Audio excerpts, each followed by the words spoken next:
Olá para você que está estudando português para concurso. Nós vamos resolver nesta aula 10 questões de língua portuguesa da banca IBGP. Não importa qual a banca com a qual você vai trabalhar. Importa você aprender a matéria e aí você vai conseguir resolver a questão. Então vamos lá? Começando com um pequeno texto. Estudo diz que ter alguém que nos ouça melhora a saúde do cérebro.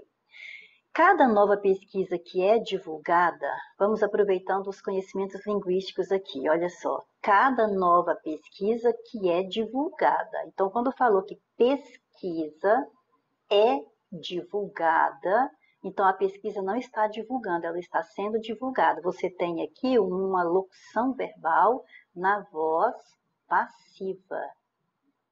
Certo? Só para isso é matéria do seu edital, então de repente, né, pode cobrar esse conhecimento e aí você já vai aproveitando. Nós vamos chamar voz passiva analítica porque ela tem o quê?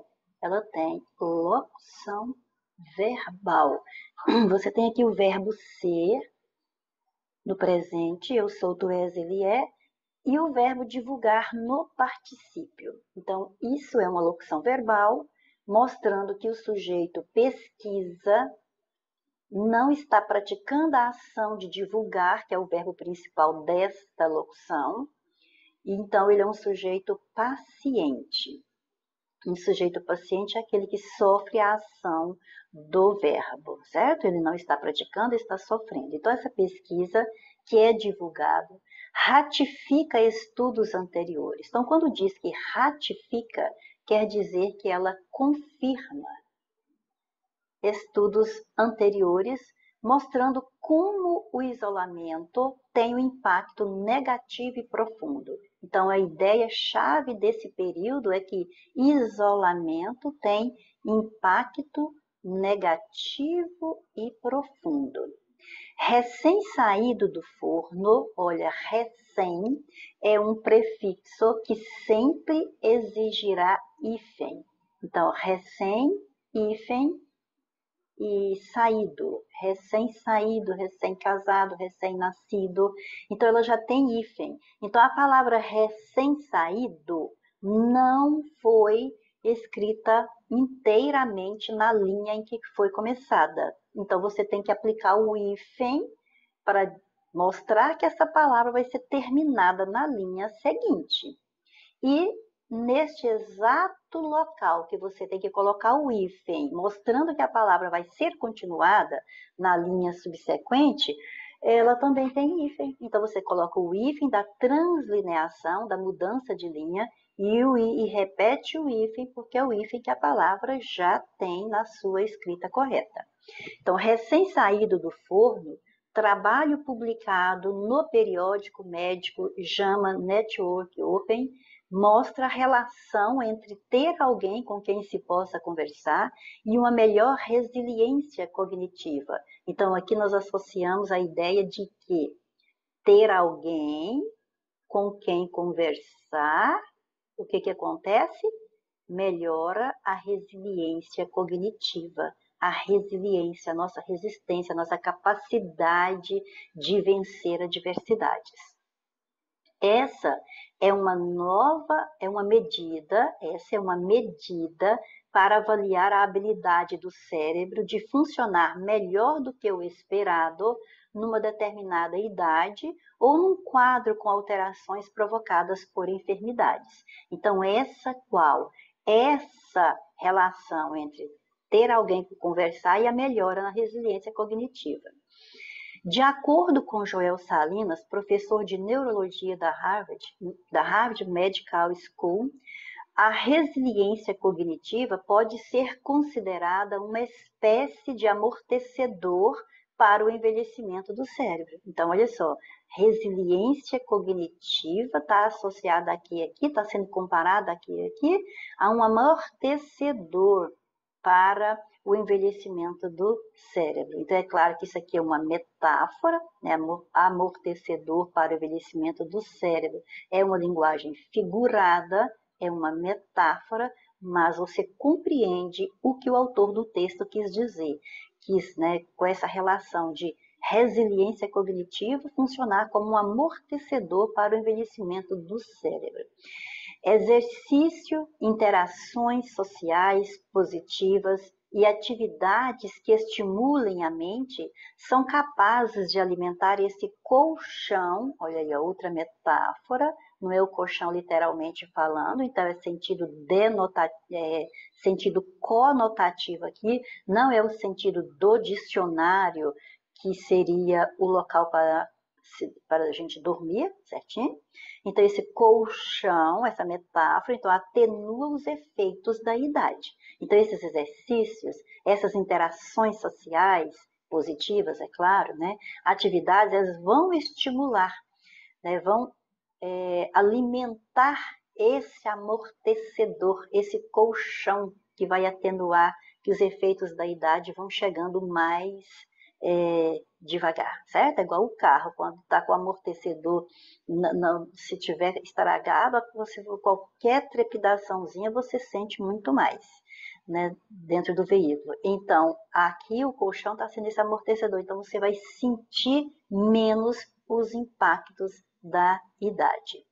As pessoas, veja que aqui está entre aspas, isso já sinaliza para que isso aqui seja uma fala de outra pessoa e não do autor desse texto, certo? Então, nós já estamos diante aqui de uma citação, fala de outra pessoa dentro do meu texto, só que se eu tenho essa citação entre aspas, ela é uma citação direta. Então, as pessoas podem tomar providências para si mesmas ou para entes queridos, a fim de aumentar as chances de diminuir o declínio cognitivo ou retardar o desenvolvimento dos sintomas do Alzheimer, o que é da maior importância, uma vez que não há cura para a doença, disse, né? Ou seja, a pessoa que nós já citamos aqui anteriormente, que é o Joel Salinas, e aqui diz assim, ó, de acordo com Joel Salinas, voltando aqui para você completar essa lembrança do que é uma citação, a resiliência cognitiva pode ser considerada, então quer dizer que isso aqui também fala, a partir daqui, ó, do Joel Salinas e não do autor desse texto. Só que aqui não está entre aspas. Então aqui o autor do texto escreveu com as palavras dele a fala do Joel Salinas. Então o autor colocou com suas palavras o que o Joel falou, mas é uma citação, ou seja, isso aqui não é fala do autor do texto. Então, só que aqui não há aspas, porque o autor do texto falou com suas próprias palavras. Então, aqui é uma citação indireta, ok? Então, aí tivemos o texto. Você viu que o texto não está contando uma história, então ele não é um texto narrativo, não é tipologia narrativa, porque quando é narrativa ele conta uma história com personagens, cujo fato ou fatos, né, que às vezes a história é mais longa, então pode ter mais de um conflito na história. Esse conflito, esses conflitos, né, aconteceram em um determinado local, numa determinada época. Tudo isso que eu disse e mais outros são elementos que você vai encontrar num texto narrativo que aqui você não encontra. Então, ele não é narrativo, ele não é descritivo, porque ele não está passando a impressão, a imagem mental de alguém ou de alguma coisa. Ele é um texto informativo, mas você pode chamá-lo de texto dissertativo, porque o texto dissertativo ele se divide em expositivo e argumentativo. O argumentativo é quando o autor do texto deixa explícita sua opinião, o seu posicionamento sobre o tema a respeito do qual ele discorre. Aqui o objetivo foi passar informação. Então, nós estamos diante de um texto informativo ou de um texto expositivo, dissertativo, expositivo, certo? Que você também pode chamar de texto informativo, perfeito? Então, vamos à primeira questão. Sobre as ideias apresentadas no texto, analise as afirmativas a seguir. O primeiro item diz que o isolamento social tem um impacto negativo e profundo, e a ausência de alguém com quem se possa conversar pode influenciar na resiliência cognitiva. Bom, voltando ao texto, logo no início você já vê essa informação. Olha aqui, vamos até marcar aqui bonitinho, que olha aqui, ó, mostrando como o isolamento tem um impacto negativo e profundo. Então, você já viu que o primeiro item está certo. Lá diz mais, lá diz que a ausência de alguém com quem se possa conversar pode influenciar na resiliência cognitiva. Aqui também diz isso, olha só. Ter alguém com quem se possa conversar e dá uma melhora na resiliência cognitiva. Então, quando diz aqui, no item 1, que a ausência de alguém com quem se possa conversar pode influenciar na resiliência cognitiva, então é claro que está correto, certo? Está de acordo com o texto, a número 1. Então, a número 1 está certa, eu elimino a letra C, que não trouxe o 1. O item 2 diz que a resiliência cognitiva consiste em uma medida para avaliar a habilidade do cérebro de funcionar melhor do que o esperado em uma determinada idade, por exemplo. E se nós pegarmos exatamente aqui, olha, essa é uma medida, olha, lá vamos nós de novo, marcando para não ficar nenhuma dúvida. Aqui, ó. Essa é uma medida, ou seja, essa o quê? Da resiliência cognitiva, que se vai obter com o fato de ter alguém com quem se possa conversar, certo? Então, essa é uma medida, olha só, não, deixa eu pegar uma outra aqui, tá bom? Vamos tirar essa daqui e vamos marcar bonitinho. Tem que fazer as coisas bonitas, certinho? Então, mas aí continua, eu queria da outra cor. Deixa eu pegar aqui então. Então, olha só. Essa é uma medida para avaliar a habilidade do cérebro de funcionar melhor do que o esperado numa determinada idade. Ou seja, o que isso quer dizer? A mesma coisa que foi dita aqui, ó. Aqui disse que a resiliência cognitiva consiste em uma medida para avaliar a habilidade do cérebro de funcionar melhor do que o esperado em uma determinada idade. Então, olha, não tenha dúvida de que a 2 também está certa. Se a 2 está certa, você já eliminou a A, que não trouxe a 2. E vamos para a 3. Para atenuar os efeitos da idade, é válido praticar exercícios físicos, interagir socialmente de forma positiva, bem como praticar atividades que estimulem a mente. Bom, dá para você analisar aí o 3, que até sem voltar ao texto, a gente sabe que isso aí é uma afirmação verdadeira, a gente sabe que isso aí é correto, mas para você tirar qualquer sombra de dúvida, olha nós aqui de novo no texto. Então, você observa que aqui, bem aqui, ó, deixa eu ver, aqui, ó, exercício, interações sociais positivas e atividades que estimulem a mente são capazes de alimentar esse colchão que atenua os efeitos da idade, certo? O que está dizendo lá? Para atenuar os efeitos da idade, é válido praticar exercícios, certinho? Então, pronto, não tenha dúvida de que a 3 também está correta, certinho? Então, se a 3 também está correta, eu elimino a B, que só trouxe a 1 e 2, e fico com a letra D, perfeito? E vamos para a questão 2, que ao ler o texto nós já comentamos sobre o significado da palavra ratifica. Então, no contexto em que ela está inserida, lá na linha 1, possui o seguinte significado. Olha lá, nós já havíamos colocado aqui o significado dela. Ratifica estudos quer dizer que confirma estudos. Então, não é declarar nulo, muito contrário, não é riscar para que fique sem efeito, reafirmar o que foi dito, comprovar a veracidade de um fato, certíssimo. Agora, esse corrigir, ele está relacionado à palavra que faz parônimo com o ratifica, que é o retifica. Então, você tem o ratificar e você tem o retificar, que é tornar correto, certo? Tornar correto, tornar reto, corrigir, certinho? Então, retificar e ratificar são duas palavras que formam um par de parônimos, ou seja, nomes parecidos. Paro quer dizer parecidos, semelhantes, ok? Então, a resposta é a letra C, na número 2. Na questão 3, nós temos um trecho retirado do texto e, a partir dele, responderemos as questões 3, 4 e 5. Então, vamos ver, na 3 está nos cobrando a classificação de orações.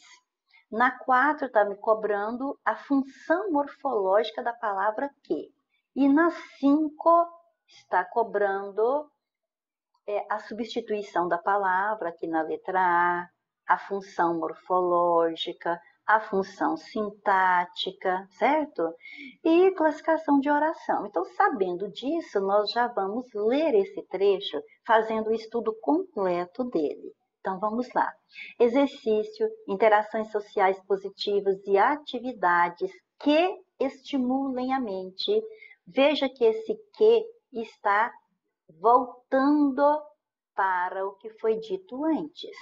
Ou seja, isso aí, ó, e atividades, né, vamos supor, eu posso falar aqui assim, ó, as quais, né, atividades, as quais estimulem a mente, são capazes de alimentar esse colchão, também está voltando para uma informação anterior, que atenua, então eu posso dizer, o qual atenua os efeitos da idade. Então vejamos, se você tem uma palavra, a palavra que, fazendo retomada de um termo anterior, então, veja bem, ela está retomando um nome. Então, ela é um pronome, lógico. Ela é substituível por o qual, a qual, os quais ou as quais. Então, você tem certeza absoluta que está diante de uma palavra que se classifica como pronome relativo, certo? Então, pronomes relativos, aproveitemos aqui, pronome relativo. Então, os pronomes relativos vão ser o que, né, que vai significar o qual e flexões, certinho? O que significa o qual e flexões. Por quê? Porque o que pode ser muitas coisas. O que pode ser pronome relativo, pode ser uma conjunção integrante, pode ser conjunção comparativa, consecutiva, explicativa, entendeu? Causal, pode ser muita coisa.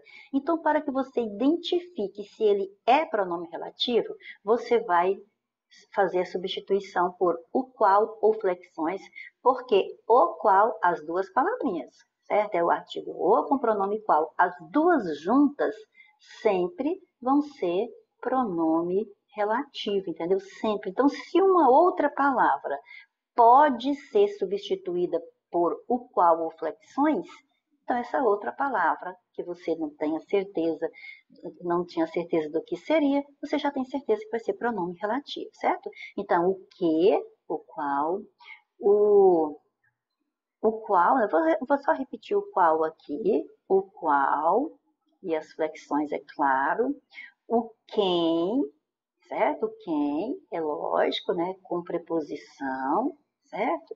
Por exemplo, a quem, de quem, para quem, certo? E, por exemplo, este é o rapaz com quem eu conversei ontem, certo? Então, aí ele é um pronome relativo, ele está relacionado com o nome que veio antes, ok? Agora, se eu perguntar quem é você, aí o quem é um pronome interrogativo, certo? Então, você tem que lembrar dessa relação com o termo anterior, viu? Então, o quem, aí você vai ter também o onde, e não se esqueça, onde é só para lugar que você aplica o onde, ok? Então, o onde, olha só, essa é a casa onde morei. Ou seja, essa é a casa na qual morei. Viu que você pode aplicar o qual aí? Aí, é claro, você colocou na qual, porque quem mora, mora em algum lugar. Então, esse onde significa em que lugar. Em mais o qual, no qual. Então, essa é a casa na qual morei, certo? Então, onde aí é um pronome relativo. Então, o que, o quem, o onde, o qual e as flexões, o cujo e flexões também, é claro, cujo, cuja, cujas, cujos, né?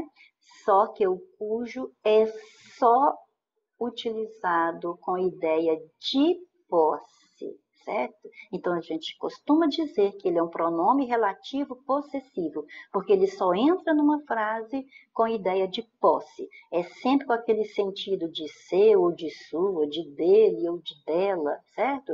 Por exemplo, este é o aluno, olha só, este é o aluno cujo pai, veja que você nunca pode colocar artigo depois de cujo. Você não pode falar cujo o pai, cuja a mãe, jamais. Depois do cujo sempre virá um substantivo e não um artigo, não pode, tá bom? Cujo pai, este é o aluno cujo pai fez um elogio, né? Não vou falar reclamação, não, que né, vamos pôr o pai elogiando, né? A escola, tá? Fez um elogio à escola. Então, beleza. Então, aqui, ó, cujo pai, você poderia falar aqui, em vez de você colocar o cujo, você poderia falar o pai dele, tá vendo? O pai dele fez um elogio, ou então, este é o aluno, ponto final, seu pai fez um elogio, tá vendo? Então, você só pode colocar o cujo numa frase onde haja o sentido de posse. Sempre que você poderia, né, se está lá cujo e mais um nome, você poderia falar seu ou sua, né? Se fosse cuja mãe, sua mãe fez um elogio, né? A mãe dele fez um elogio, certo? Mas nunca fala cujo o nem cuja, tá bom? Jamais. Cujo e o substantivo logo após. Perfeito? Então, são pronomes relativos. É claro que ainda tem o quanto e as flexões, mas esse aqui sempre precedido de pronomes indefinidos, tudo, ou todo, ou todas, certinho? Por exemplo, eu poderia dizer assim, ó, isso é tudo quanto posso lhe falar, certinho? Isso é tudo quanto posso lhe falar. Então, esse tudo quanto posso lhe falar, o quanto aí está sendo um pronome relativo, mas é só nesse contexto também, só precedido desses indefinidos aí, ok? O cujo só com ideia de posse, tem o sentido de seu ou dele, né? O onde só indicando o lugar, o quem, ó, só para pessoa também, certinho? Só para pessoa. Você não vai falar assim, aquele é o lugar com quem me relaciono bem. Não, o lugar não é pessoa, você não pode usar o quem. Certo? Quem é só para pessoa, ou às vezes está personificada a pessoa ali também, certo? A pessoa real ou personificada. E o qual, ele é sempre pronome relativo, e sempre que aparecer o qual, você pode classificar como pronome relativo. Por exemplo, este é o garoto, o qual mora ao lado da minha casa. E o que é relativo quando significar o qual ou flexões, perfeito? Ótimo, entendendo um pouquinho do pronome relativo, você tem que se considerar que entendeu de um outro fator importantíssimo. É que, olha só, é correto afirmar que a primeira partícula que destacada no trecho introduz uma, então você entendeu que a partícula que destacada aí é um pronome relativo, então você entendeu que ela introduz uma oração subordinada adjetiva. Então você já elimina aqui que falou em subordinada substantiva, você elimina aqui também que está falando em substantiva. Porque a oração que é subordinada substantiva é introduzida por conjunção subordinativa integrante, certo? Conjunção subordinativa integrante. O pronome relativo traz uma oração subordinada adjetiva. A oração subordinada substantiva é introduzida com uma conjunção subordinativa integrante, aquela que traz uma oração que você pode substituir por isso. Por exemplo, dizem que ele não voltará. Primeiro, você está vendo que você não pode falar aqui dizem o qual, tá vendo? Você não pode falar dizem o qual. É impossível, certo? Não cabe o qual. Então, você já tem certeza que isso não é um pronome relativo.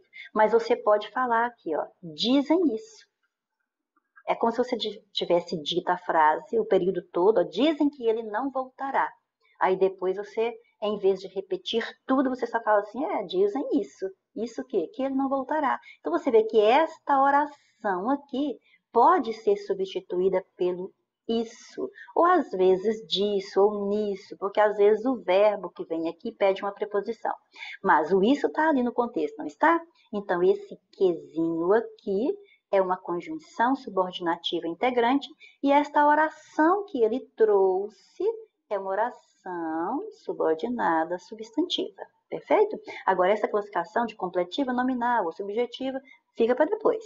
Agora você entenda a diferença do que subordinativa integrante e do que pronome relativo. Então, voltando para a questão 3, você identificou um pronome relativo ali na estrutura do período, então ali existe uma oração subordinada adjetiva, que pode ser restritiva, aquela que vem sem vírgulas, sem pontuação, antes do pronome relativo, e explicativa, aquela que vem sempre com uma pontuação, que na maioria das vezes é a vírgula, certo? Então, olhando lá para a questão, o texto, eu não estou vendo aqui antes do relativo, eu não estou vendo pontuação. Então, pronto, eu já sei a resposta. Letra A, ela é restritiva. E o valor de restritiva é porque ele limita. E o da explicativa é porque ele generaliza, certo? Então, vejamos, exercício, interações sociais positivas e atividades que estimulem. Então, quer dizer, limitou. Não é qualquer atividade. Não é qualquer atividade. É atividade que estimule a mente. Você entendeu? Então, limitou, restringiu. Então, ela é restritiva. Eu não posso colocar a vírgula antes desse relativo. Se eu colocar a vírgula antes desse relativo, eu estaria dizendo que toda atividade estimula a mente. Como nem todas estimulam, eu tenho que deixar sem a vírgula para colocar ali a semântica da restrição. Ou seja, estou me referindo a uma parte de atividades e não a qualquer atividade. Perfeito? Letra A no número 3. E vamos para a 4, que dessa forma já está respondida, porque já falamos lá que aquele que é um pronome relativo. Perfeito? E vamos para a 5, que também já está mais ou menos respondida. Por quê? Para assinalar a correta, ambas poderiam ser corretamente substituídas por as quais, sem prejuízo à correção do texto. Bom, sem prejuízos à correção do texto, né? Então, você viu lá que a primeira nós substituímos por as quais, porque ela retoma um nome feminino e no plural, né? Atividades as quais. A segunda palavra que retoma é colchão, que é masculino singular. Então, eu vou substituir por o qual. Então, a letra A não pode ser resposta. Ambas exercem a mesma função morfológica? Aí sim, você viu que em todos os dois ques, nós falamos que a classificação é pronome relativo. Então, sim, é a mesma função morfológica, ou seja, a mesma classe morfológica, é a mesma classe de palavra. A letra B responde porque todas as duas palavrinhas lá são pronomes relativos. Agora, os pronomes relativos, uma vez que eles estão substituindo nomes, substantivos, os substantivos, né, então, eles vão exercer funções sintáticas. Então, Aqui na letra C, diz que a primeira partícula exerce a função sintática de sujeito e a segunda de complemento nominal. Então, quando você volta ao texto, você observa o seguinte. Primeiro, atividades que estimulem. Se esse que está substituindo atividades para não ser repetida aqui nessa outra oração, então você tem que ler esse que aqui agora como se fosse atividades. Então pense na palavra atividades aqui. Aí agora você lê, atividades estimulam. Então quem é que vai estimular? As atividades. Então a atividade está na função de sujeito. Perfeito, está correto. Porém, a segunda palavra que retoma colchão, e você viu que lá está falando complemento nominal. Então, a primeira coisa, você já sabe de cara que está errado, porque complemento nominal sempre vem precedido de preposição. E esse que não está precedido de preposição. Então, aí a gente já saberia que estaria errada a alternativa C, certo? Mas aí você vai fazer a mesma coisa que fez com atividades. Atividades estimulam, atividades é sujeito. Agora, está retomando o colchão, então o colchão atenua, então esse colchão atenua, tá vendo? É o colchão que você vai repetir aqui na palavra que, e ele vai fazer o quê? Ele vai atenuar. Então esse pronome relativo que está numa posição de sujeito também aqui na oração, certo? Então aqui é sujeito e a segunda também é de sujeito, certo? Olha, o complemento nominal é sempre com preposição. Então, se o seu examinador disser para você que um termo é complemento nominal, ele tem que estar preposicionado. Senão, já sabe que não é. E se ele disser que um termo é sujeito e estiver preposicionado, então você também já sabe que está errado, porque o sujeito não vem preposicionado. Então, são detalhes que são importantíssimos de se gravar, porque sabendo disso, você já olha para o termo aqui, complemento nominal, e olha lá, não tem preposição, já sabe que está errado, né? É claro que existe um momento que eu vou ter um complemento nominal sem a preposição, mas é quando ele vier representado pelo pronome lhe. Por exemplo, olha, o livro foi útil, ó, foi útil. Aquilo que é útil a alguém. Então, eu falo, foi útil a ele. Então, você observa que a pergunta partiu do adjetivo útil. Então, isso aqui veio completar, não um verbo, e sim uma palavra da classe nominal. Então, aqui eu tenho complemento nominal. Aí, se eu não quisesse colocar a ele, eu poderia fazer um período com o mesmo valor semântico, assim, ó. O livro lhe foi útil. Então, você observa que esse lhe está substituindo esse a ele. Então, se o a ele foi complemento nominal, esse lhe aqui também o é, ok? E na letra D, diz que ambas introduzem uma oração subordinada substantiva, já vimos que é adjetiva e pronto, e acabou, ok?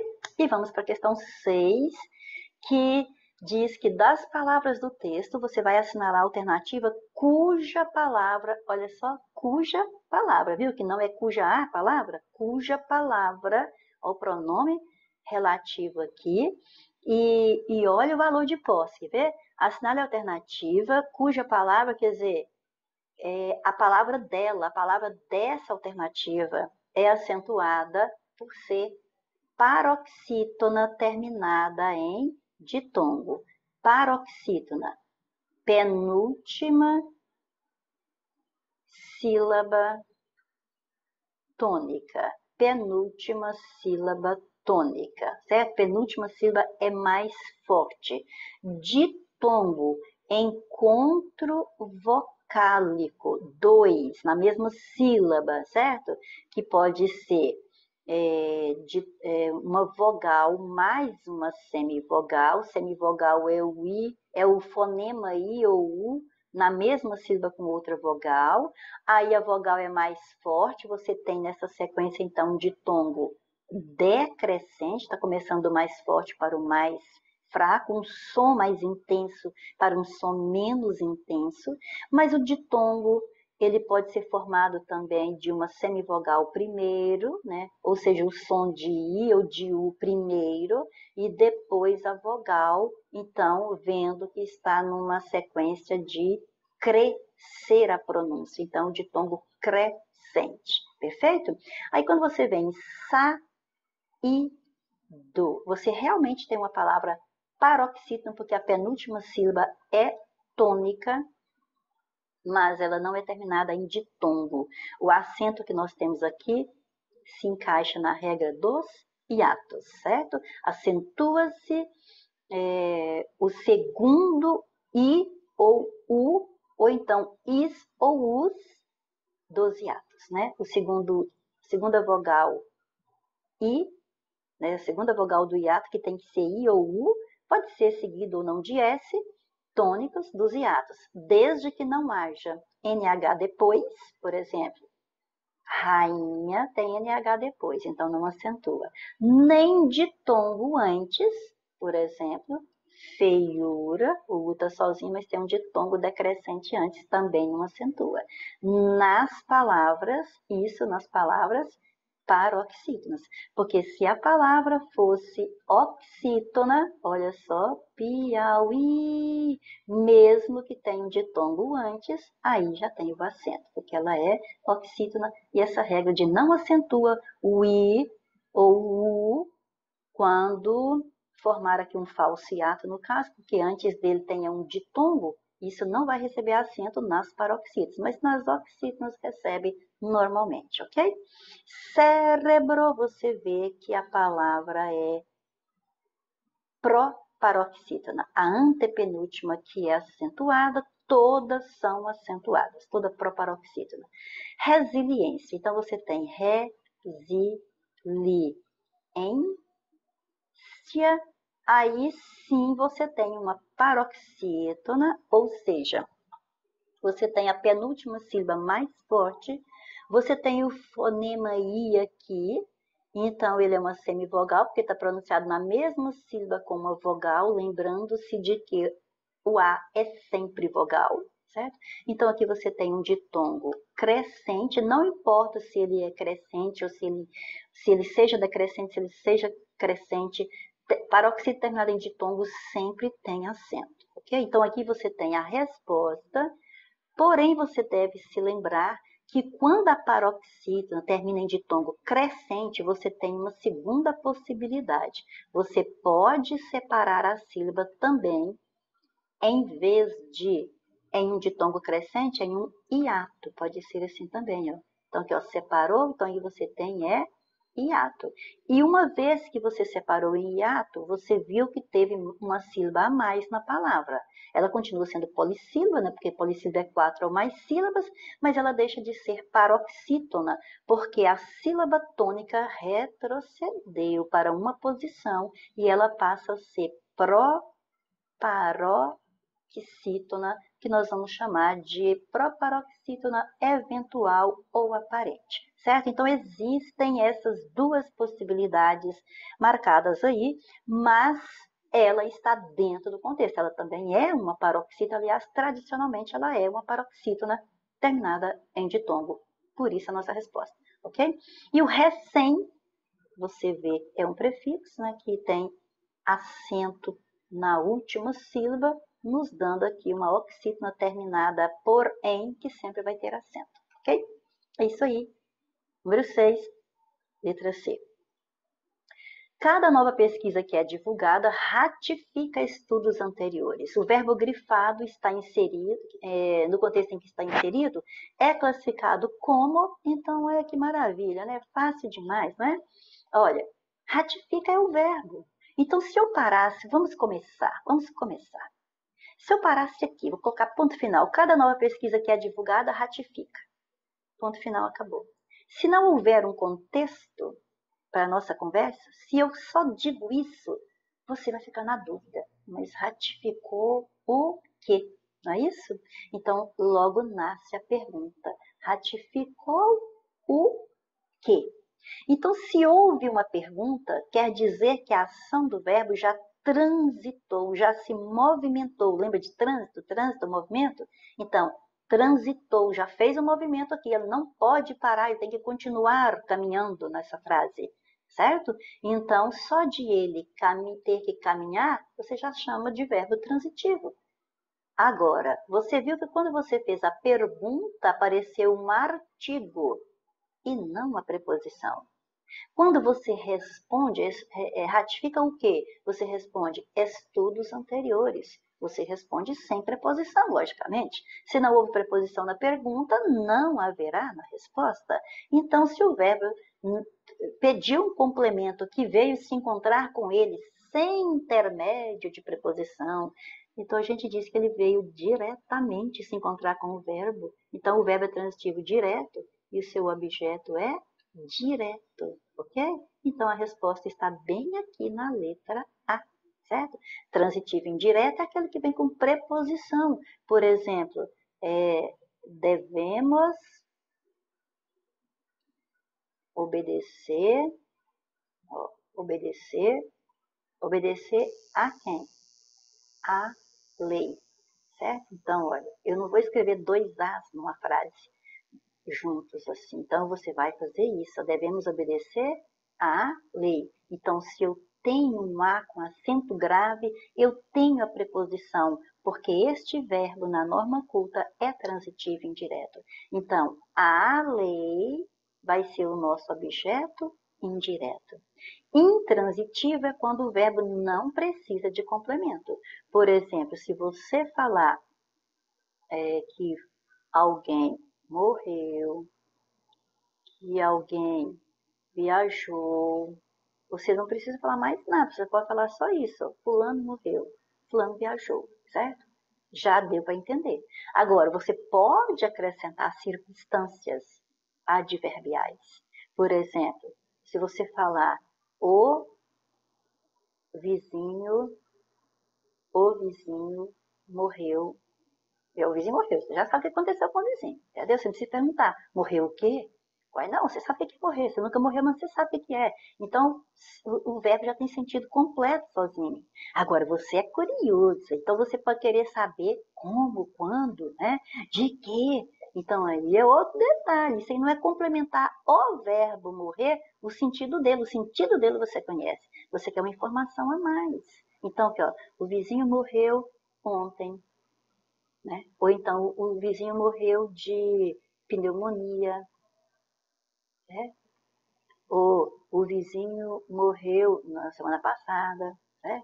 Então, aqui, ó, se você falou que é ontem, você está apenas acrescentando uma ideia de tempo, adjunta adverbial de tempo. Se você falou que é de pneumonia, você está apenas acrescentando a causa, é uma adjunta adverbial de causa. Mas isso não é para você entender o verbo morrer. O verbo morrer já diz tudo para você. Então, ele é um verbo intransitivo. Isso aqui são os adjuntos adverbiais. São circunstâncias que acrescentam informação. Mas o sentido do verbo você já tinha. Você já sabe, tá? E verbo de ligação, você já sabe do SECAP. Se não sabe, fica sabendo. 2Ps. Vou limpar porque não vai caber aqui. Vou colocar aqui, ó, verbo de ligação.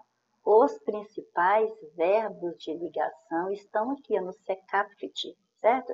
E aqui, recordando tudo com clareza, com essa você tem o ser, o estar, o continuar, o andar, mas não é de caminhar. Se eu falar que eu ando no calçadão, aí isso aí é verbo de ação. Aí ele é um verbo intransitivo e no calçadão de um verbal de lugar, certo? O andar, que é de ligação, é o andar com sentido de estar. Eu ando preocupada. Então, eu não preciso estar andando, estou quietinha aqui, estou preocupada. E, ó, estou preocupada, certo? Aí ele é verbo de ligação. O parecer, o permanecer, o ficar e o tornar-se. Mas sempre faça isso. São esses verbos acrescidos de uma característica. Perfeito? Certinho? Por isso você tem, por exemplo, o menino, ó, o menino anda depressa. Aí você está vendo que isso aqui é uma ação, esse verbo trazer foi a ação que o sujeito está praticando. Depressa é o modo como ele anda, então aqui é um verbo intransitivo seguido do seu adjunto adverbial de modo, que é um advérbio de modo lá na morfologia, na sintaxe, um adjunto adverbial de modo. Agora, se eu disser que o menino anda adoentado, eu não estou adoentado. Eu não estou falando, não, vamos fazer tudo. Adoentado.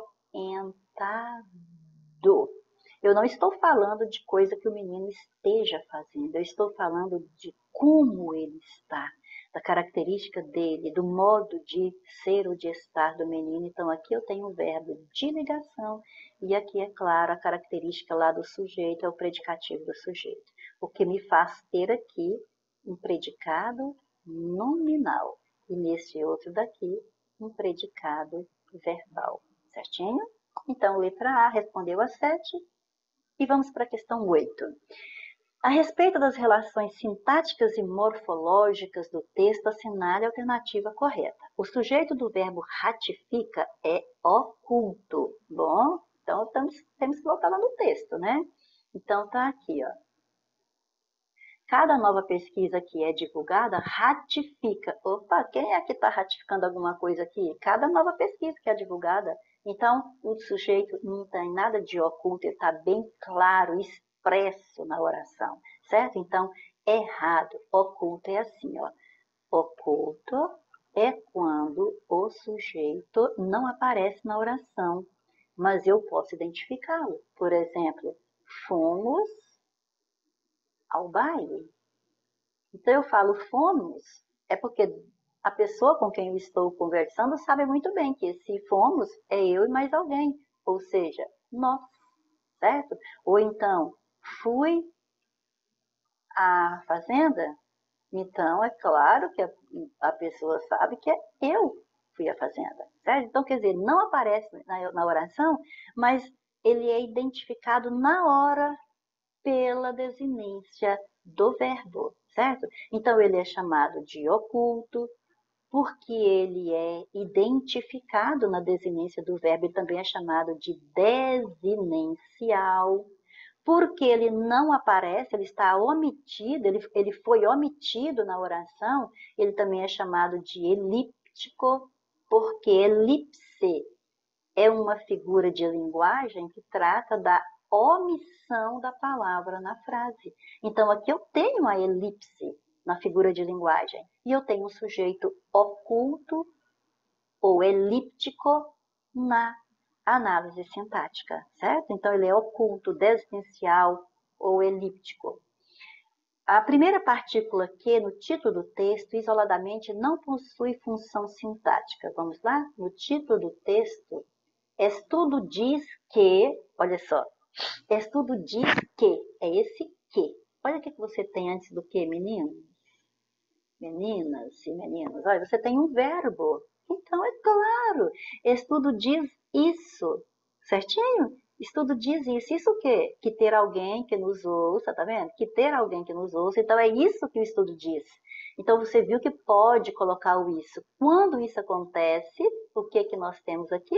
Nós temos um que se classifica como conjunção subordinativa integrante, abreviatura CSI, tá bom?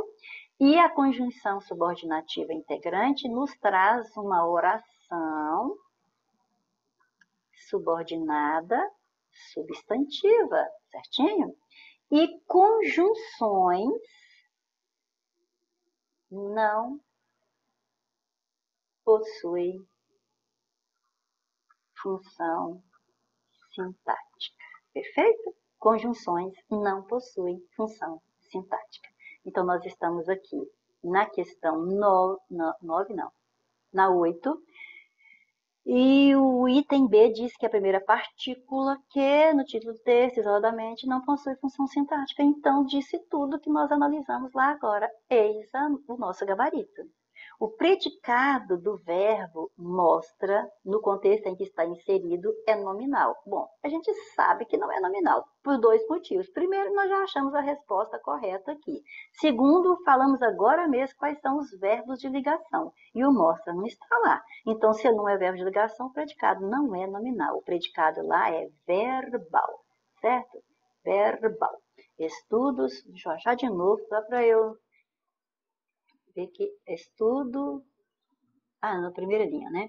Cada nova pesquisa que é divulgada ratifica estudos anteriores. Não, é aqui, ó. Mostra a relação entre ter alguém com quem se possa conversar. Não, tem nada de que poderia. Vai que fosse verbo nominal, né? E eu já tinha colocado aqui que é verbal. É simplesmente verbal, certinho? Há menos de 3 pronomes relativos no texto. Então eu já sei que está errado, porque eu já sei o gabarito. Mas como eu estou preparando para um concurso, estou me preparando para um concurso, eu não posso estudar pelas beiradas, não. Tem que ir fundo, certo? Então vamos lá. Olha. Cada nova pesquisa a qual é divulgada, então aqui eu tenho um pronome relativo, né?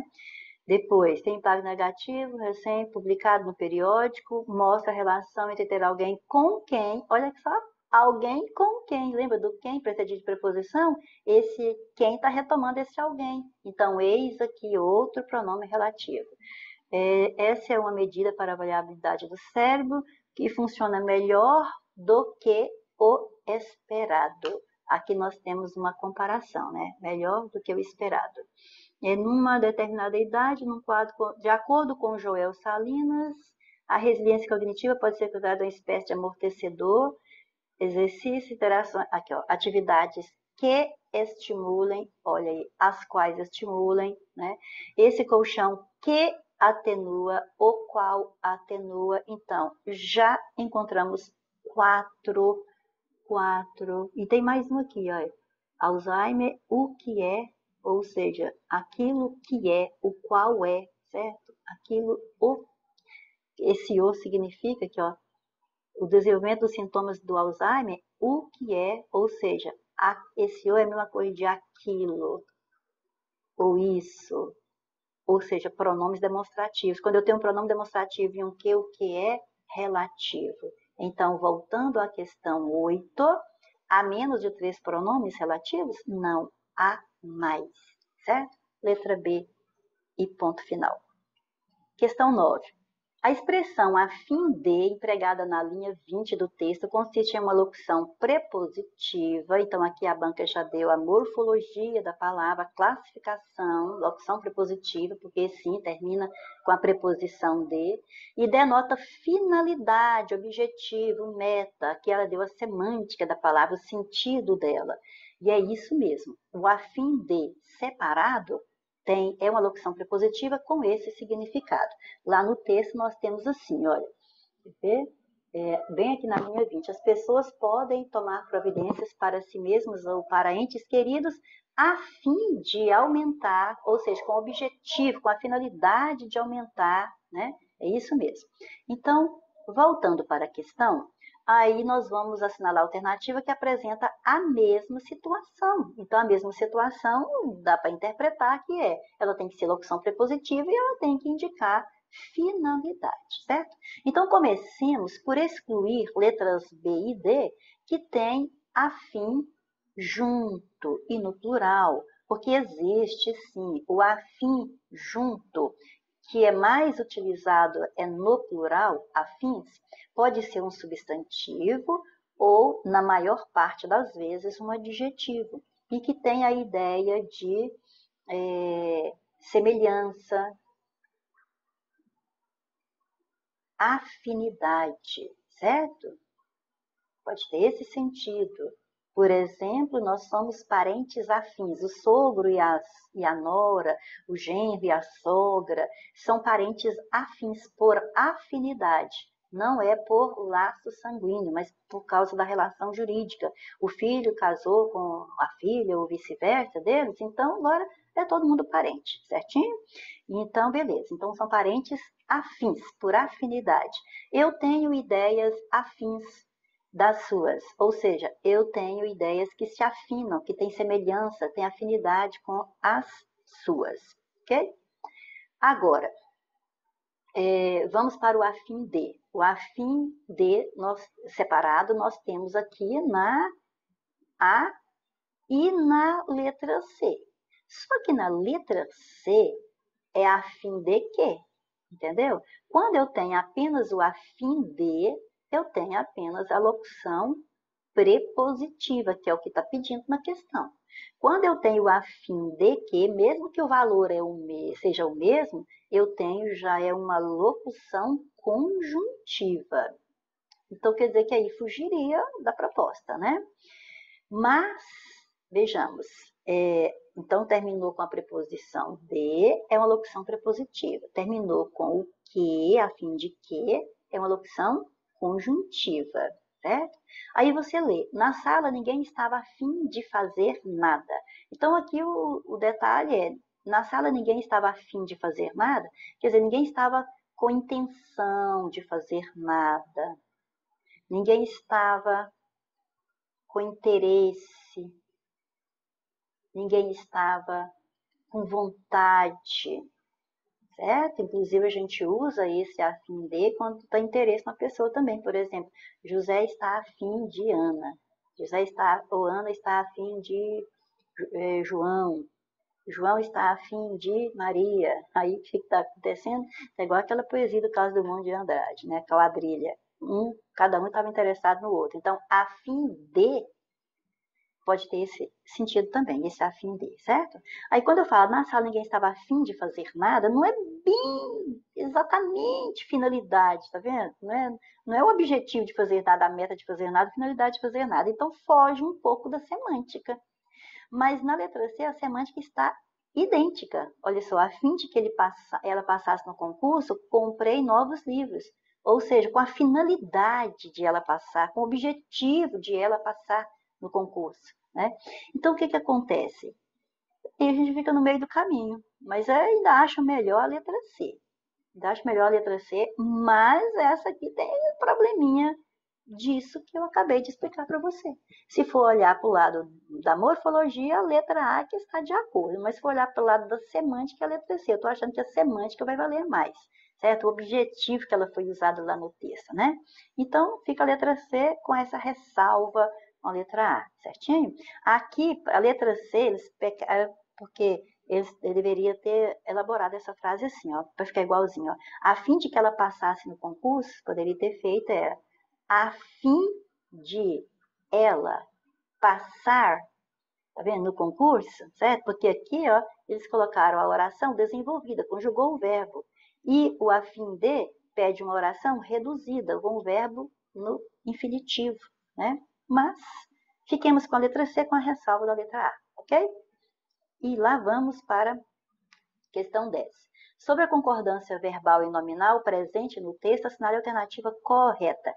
Há erro de concordância verbal em que é divulgada. Lá na linha 1, olha só, cada nova pesquisa que é divulgada, o que é divulgada? Cada nova pesquisa, está no singular, o verbo no singular. Não há erro, tá certinho, ok? Certinho aqui, ó. Eu não tenho nada de erro. Há erro? Não há erro. Há erro de concordância verbal em trabalho publicado no periódico médico, mostra, olha, quem é que mostra, o que é que mostra alguma coisa? O sujeito é isso aqui, ó, trabalho publicado no periódico médico JAMA Network Open. Isso aí tudo é o sujeito. É claro que o núcleo é o trabalho que mostra, mas o que você tem que ver? São muitas palavras. Esta palavra é o núcleo, ela está no singular, o verbo está no singular, então não há erro. Há erro de concordância nominal em, de acordo com Joel Salinas, professor de neurologia da Harvard Medical School, a resiliência cognitiva pode ser considerada uma espécie de amortecedor para o envelhecimento do cérebro. Então, concordância A erro de concordância nominal. Concordância nominal é o quê? É a concordância, a adaptação que você vai fazer entre os nomes, artigos, adjetivos, pronomes, com os substantivos a que se referem. E aqui está tudo de acordo. Olha só, da Harvard, a, né, feminina, a resiliência, a feminina, resiliência feminina, singular.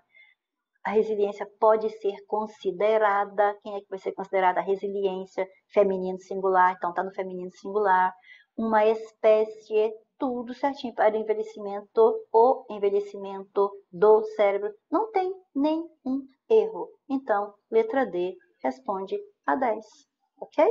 É isso aí. Espero ter ajudado mais um pouquinho para você se sair bem na sua prova de português e aguardo para a nossa próxima aula. Até lá, se Deus permitir.